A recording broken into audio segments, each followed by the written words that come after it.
Hello दोस्तों, welcome my YouTube channel. और मैं आज आपको पढ़ाने वाली हूँ योगा एजुकेशन के एमसीक्यूज़। मैं ये सीरीज़ लेके आऊँगी, ये 4 या 5 सीरीज़ मतलब जो वीडियोस हैं वो बनाऊँगी। ये है बीएड सेकेंड ईयर के लिए, जो कि अभी एग्ज़ाम आने वाले हैं बीएड सेकेंड ईयर के आगरा यूनिवर्सिटी के लिए। उसके लिए मैं ये वीडियो बना रही हूँ। तो योगा एजुकेशन में आपका जो पहला क्वेश्चन है वो है, भारतीय दार्शनिक परंपरा के कितने भाग हैं? Option A is 2, option B is 4, option C is 3 और डी 5। तो भारतीय दार्शनिक परंपरा के जो भाग हैं वो हैं 2। ठीक है, 2। भारतीय दार्शनिक परंपरा के कितने भाग हैं? 2। तो answer A is right. Now coming question number 2। नास्तिक दर्शन कौन कौन से हैं? चार्वाक दर्शन है, बी ऑप्शन इज जैन दर्शन है, सी है बौद्ध दर्शन, या डी है उपयुक्त सभी। ए बी सी तीनों ही सही हैं, तो डी ऑप्शन इज राइट। ठीक है, नाउ कमिंग क्वेश्चन नंबर 3 कि योग दर्शन को प्रतिष्ठित करने का श्रेय किस महर्षि को जाता है? ठीक है, तो ऑप्शन ए है महर्षि गौतम को, ऑप्शन बी है महर्षि पतंजलि को, ऑप्शन सी है महर्षि कपिल, या डी है महर्षि कणाद। तो आपको पता ही होगा कि जो हमारे योग अभी जो वर्तमान में जो योग गुरु हैं, अभी वर्तमान में आप बताइएगा कौन योग गुरु हैं हमारे, और आपको पता ही होगा कि उनके प्रोडक्ट हैं। ठीक है, उनके प्रोडक्ट मार्केट में काफ़ी बाय होते हैं, तो वो कौन सी है? पतंजलि। तो महर्षि पतंजलि है ना, वो योग दर्शन के प्रतिष्ठित मतलब श्रेय महर्षि माने जाते हैं। ठीक है, अब आते हैं क्वेश्चन नंबर 4 पर कि वेदांत दर्शन का अंतिम सार क्या है? ठीक है, ऑप्शन ए इज ब्राह्मणों का चिंतन, बी इज अरण्यकों का चिंतन, सी इज उपनिषदों का चिंतन, या डी उपयुक्त सभी। तो जो वेदांत दर्शन का अंतिम सार है वो है तीनों का ही होता है। Option D is right. Now coming question number 5 कि न्याय का तात्पर्य है। ऑप्शन ए इज उचित वांछनीय सत्य, ऑप्शन बी इज कैवल्य प्राप्ति, ऑप्शन सी इज उपयुक्त दोनों, ये डी इनमें से कोई नहीं। तो जो न्याय का तात्पर्य है ना, वो उचित वांछनीय सत्य और कैवल्य प्राप्ति दोनों का ही है। तो option C is right answer. Now coming question number 6 कि मनुष्य जीवन का अंतिम उद्देश्य क्या है?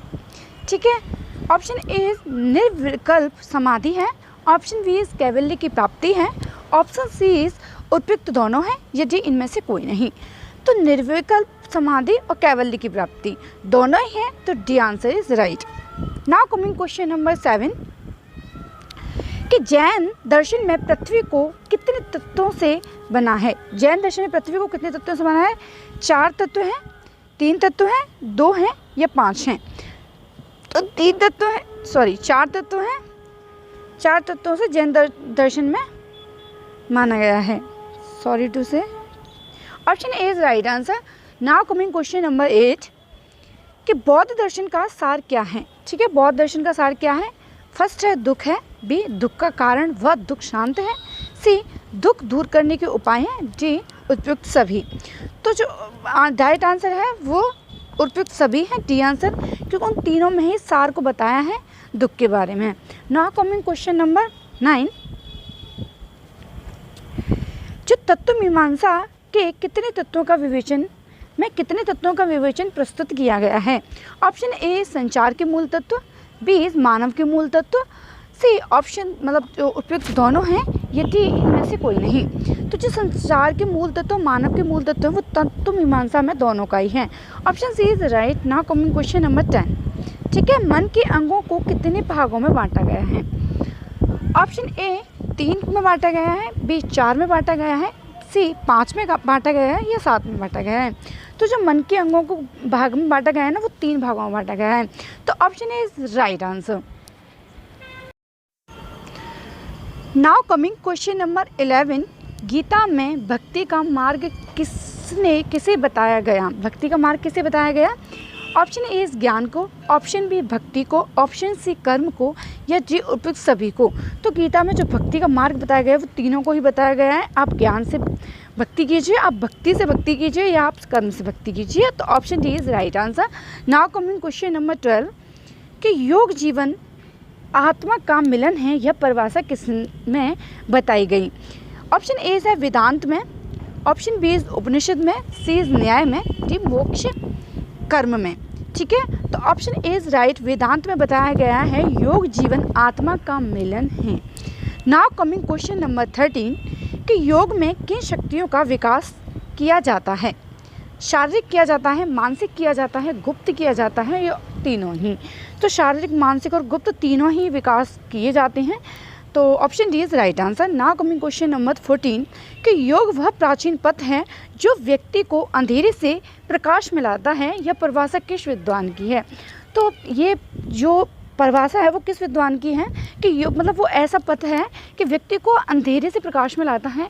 तो इसमें option A is Sarvepalli Radhakrishnan है, बी शिवानंद सरस्वती है, ऑप्शन सी इज पतंजलि है, या ऑप्शन डी रूसो है। तो जो आंसर है वो है सर्वपल्ली राधाकृष्णन। सर्वपल्ली राधाकृष्णन ने बताया है कि योग वह प्राचीन पथ है जो व्यक्ति को अंधेरे से प्रकाश में लाता है। नाउ कमिंग क्वेश्चन नंबर 15 कि भक्ति योग में किन बातों पर बल दिया जाता है? श्रद्धा पर दिया जाता है, समर्पण पर दिया जाता है, आस्था पर दिया जाता है, ये सभी पर दिया जाता है। तो तीनों ही डायमेंशंस को कवर किया जाता है। जो आंसर है वो है डी सही है। नाउ कमिंग क्वेश्चन नंबर 16 कि सांख्य योग का शाब्दिक अर्थ है सांख्य। ठीक है, सांख्य किस चीज़ को डिनोट करता है, किस चीज़ को रिप्रेजेंट करता है? तो वो करता है ज्ञान को, या अर्थ को, या काम को, या फिर मोक्ष को। तो ऑप्शन ए इज राइट। जो सांख्य योग है ना का शाब्दिक अर्थ होता है वो ज्ञान से रिलेटेड होता है। नाउ कमिंग क्वेश्चन नंबर 17 कि सांख्य में कितने तत्वों का समावेश होता है? Option A is 20, B is 25, C is 30, या डी है 21। तो सांख्य में कितने तत्वों का समावेश होता है? वो होता है 25 तत्वों का। तो option B is right answer. Now coming question number 18 कि यम योग साधना का कौन सा सोपान है? यम योग है ना वो साधना का कौन सा स्टेप है? चतुर्थ है, द्वितीय है, प्रथम है, या तृतीय है? तो पहला ही स्टेप है, answer C is right answer. ठीक है, यम का अर्थ किस प्रकार से के संगम से लाया जाता है? यम का अर्थ किस प्रकार के संगम से लाया जाता है? तो मन के, या कर्म के, वचन के, सभी के। तो option D is right answer. Now coming question number 20 पुरुष और पुरुष विशेष के बीच का माध्यम क्या है? पुरुष और पुरुष विशेष के बीच माध्यम क्या है? उनका दोनों का जो मीडियम है वो है क्या? तो प्रकृति है, ऑप्शन बी इज आत्मा है, सी शरीर है, या डी है आपका सुंदरता। तो जो आप पुरुष और पुरुष विशेष के बीच में किस तरीका, आत्मा का हो सकता है, शरीर का हो सकता है, सुंदरता का हो सकता है, जो संबंध होता है, जो माध्यम होता है वो होता है प्रकृति का। ठीक है, नाउ कमिंग क्वेश्चन नंबर 21 संत व योगी मोक्ष प्राप्ति हेतु कौन कौन सी क्रियाएं करते हैं? कौन कौन सी क्रिया करते हैं? ध्यान करते हैं, तप करते हैं, साधना करते हैं, या सभी करते हैं? तो जो संत योगी हैं तीनों ही करते हैं। तो ऑप्शन डी इज राइट। ठीक है,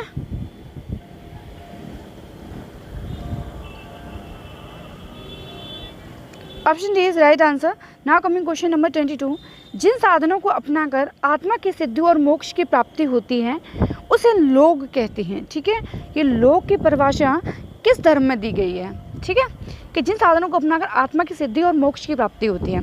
तो जैन धर्म में, ऑप्शन बी बौद्ध धर्म है, सी है ईसाई धर्म, या डी है सिख धर्म। तो ये परिभाषा है ना वो जैन धर्म से दी गई है। तो option A is right answer. Now coming question number 23 कि मुख्य उपनिषदों की संख्या कितनी होती है?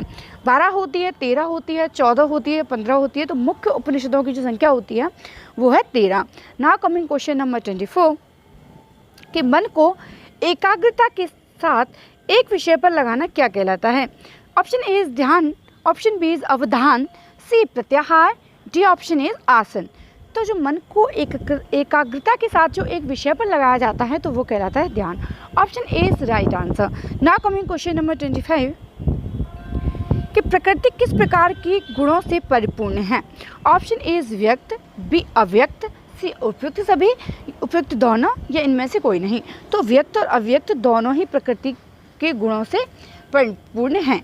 Option C is right answer. Now coming question number 26 योग के कौन से आधार महत्वपूर्ण माने जाते हैं? सामाजिक आधार, नैतिक, या उपयुक्त दोनों, इनमें से कोई नहीं? तो सामाजिक और नैतिक दोनों ही माने जाते हैं। तो answer C is right answer. Now coming question number 27 अष्टांग योग का प्रथम अंग कौन सा है? ठीक है, यम है, नियम है, आसन है या ध्यान है? तो अष्टांग योग का जो प्रथम अंग है वो है यम। ठीक है, option A is right answer.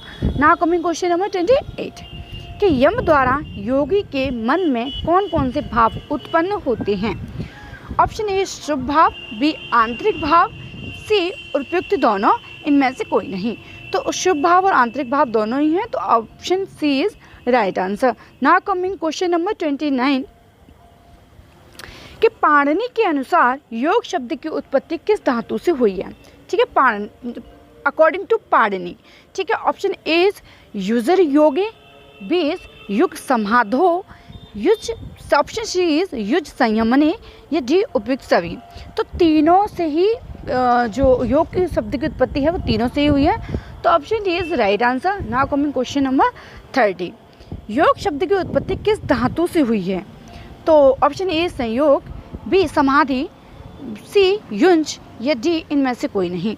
तो युंज शब्द से योग शब्द की उत्पत्ति हुई है। ठीक है, इस धातु से उत्पत्ति हुई है, तो युंज से। Option C is right answer. Now coming to number 31 योग का आदिवक्ता किसे कहा जाता है? ऑप्शन ए इज भगवान शिव को, ऑप्शन बी इज विष्णु को, ऑप्शन सी इज हिरण्यगर्भ को, ऑप्शन डी इज पतंजलि को। तो आप ही बताइए कि योग का आदिवक्ता किसे माना जाता है? तो option C is right answer, Hiranyagarbha को योग का आदिवक्ता माना जाता है। नाउ कमिंग क्वेश्चन नंबर 32 कि योग के प्रारंभ करने का जिक्र निम्न में से किस ग्रंथ में है? Option A is Hiranya Samhita, option B is Yoga Sutra, option C is Shrimad Bhagavad Gita, option D is इनमें से कोई नहीं। श्रीमद् भगवत गीता में योग के प्रारंभ करने का जिक्र सामने आता है। Option C is right answer. Now coming question number 33 कि सृष्टि के प्रारंभ में भगवान ने योग का उपदेश किसको दिया था? ऑप्शन ए इज मनु को दिया था, बी अर्जुन को, सी महर्षि पतंजलि को, ऑप्शन डी इज सूर्य को। तो option D is right answer. सृष्टि के प्रारंभ में भगवान ने योग का उपदेश सूर्य को दिया था। नाउ कमिंग क्वेश्चन नंबर 34 योग सूत्र की रचना किसने की? तो योग सूत्र की रचना की थी महर्षि पतंजलि ने, आपको पता ही है, पहले भी ये आ चुका है क्वेश्चन। तो 34 answer is right answer. Now coming question number 35 कि आयुर्वेद के अनुसार निम्न में से कौन सा स्वास्थ्य का लक्षण है? ठीक है, कौन सा है? कि पित्त, वात और कफ रूपित दोषों में समानता, अग्नियों में समानता होनी चाहिए, या फिर धातु के साम्य अवस्था तथा शरीर का मल निष्कासन और मन इंद्रियों की आत्मा में प्रसन्नता होनी चाहिए। ऑप्शन डी इज इनमें से कोई नहीं। तो आपको दिख रहा ही होगा कि कौन सा राइट आंसर लग रहा है, तो option C is right answer. Now coming question number 36 कि मनोमय कोश में क्लेशों के जमाव के कारण रोग का सूक्ष्म स्वरूप जन्म लेता है, जिससे कहा जाता है आदि कहा जाता है, व्याधि कहा जाता है, या फिर उपद्रव कहा जाता है, इनमें से कोई नहीं। तो option A is right answer. Option A is right answer कि आदि कहा जाता है। ठीक है, निम्नलिखित में से कौन सी सामाजिक स्वास्थ्य की विशेषता है? ठीक है, ऑप्शन ए इज अपनी भूमिकाओं का सही निष्पादन, ऑप्शन बी इज परिस्थितियों से उचित समायोजन, सी इज उत्तरदायित्व की पूर्ति, डी ऑप्शन इज उपयुक्त सभी। तो तीनों ही ऑप्शन सही हैं, तो डी ऑप्शन है वो राइट आंसर है। नाउ कमिंग क्वेश्चन नंबर 38 कि आदि की उत्पत्ति होती है प्राणिक स्तर पर, शारीरिक स्तर पर, मानसिक स्तर पर, इनमें से कोई नहीं। तो जो आदि की उत्पत्ति है वो होती है मानसिक स्तर पर। Option C is right answer. Now coming question number 39 कि आदि का अनन्य कोशीय स्थूल शारीरिक स्तर पर बीमारी के रूप में प्रकट होने को कहा जाता है। ऑप्शन ए इज व्याधि, ऑप्शन बी समाधि, सी समाधान, या इनमें से कोई नहीं। Option A is right answer, व्याधि कहा जाता है। Now coming question number 40 last but not least. अगली सीरीज में फिर मिलते हैं। वीडियो अच्छा लगे तो लाइक कर देना, सब्सक्राइब कर देना और शेयर करना तो बिल्कुल मत भूलना। योग जीवन आत्मा का मिलन है, यह परिभाषा कितनी बताई है, तो ये आप मुझे कमेंट बॉक्स में बताना। ठीक है, तब तक के लिए बाय बाय।